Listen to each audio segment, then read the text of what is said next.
اس وقت ہم ایک ماربل مائنس میں موجود ہیں.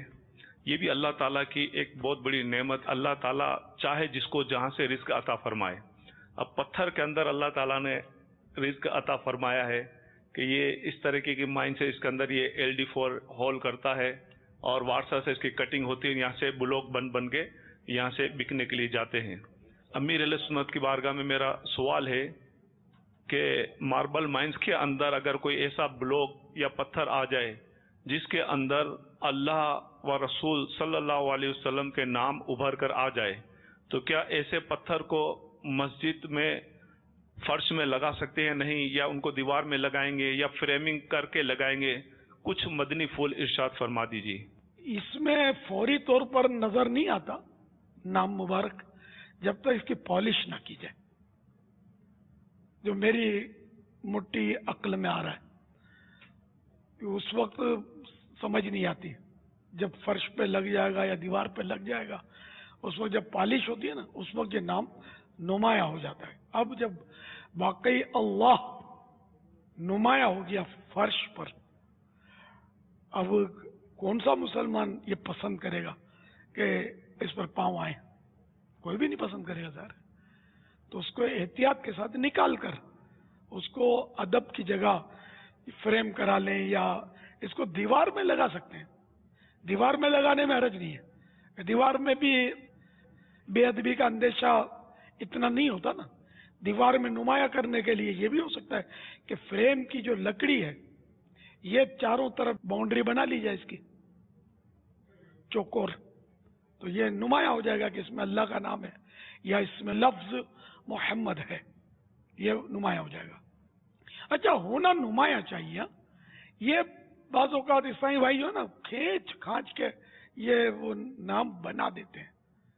ادھر سے تھوڑا چھپائیں گے، ادھر سے کھینچیں گے. دیکھو غور سے دیکھو.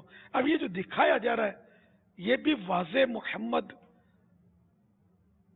ادھر جیسے کہ دال بن رہا ہے لیکن وہ اس کو ذرا دکھائیں، دوبارہ دکھائی.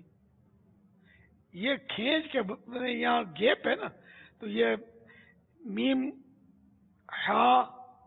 اب اگر اس کو میم تصور کرتے ہیں تو پھر یہ میم بس محم ہے. اب اس چھوٹے سے وہ لکیر کو اب دال میں ہم نے شمار کر لیا اتنی دور سے، یوں بن گیا یہ محمد.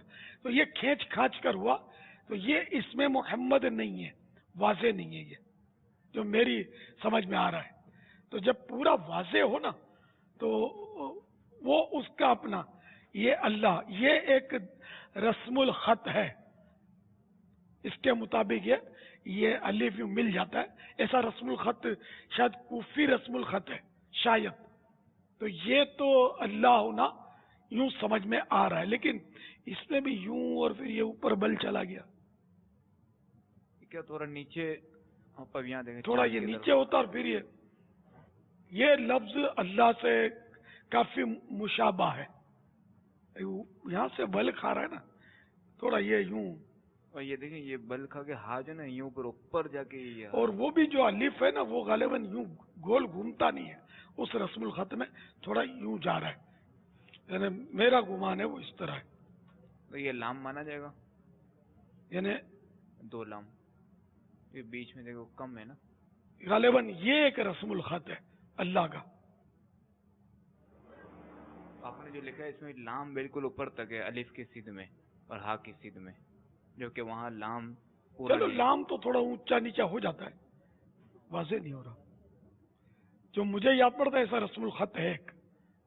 واللہ تعالی اعلم ورسولہ اعلم عز وجل وصلی اللہ تعالی علیہ وآلہ وسلم. صلو علی الحبیب صلی اللہ تعالی علی محمد.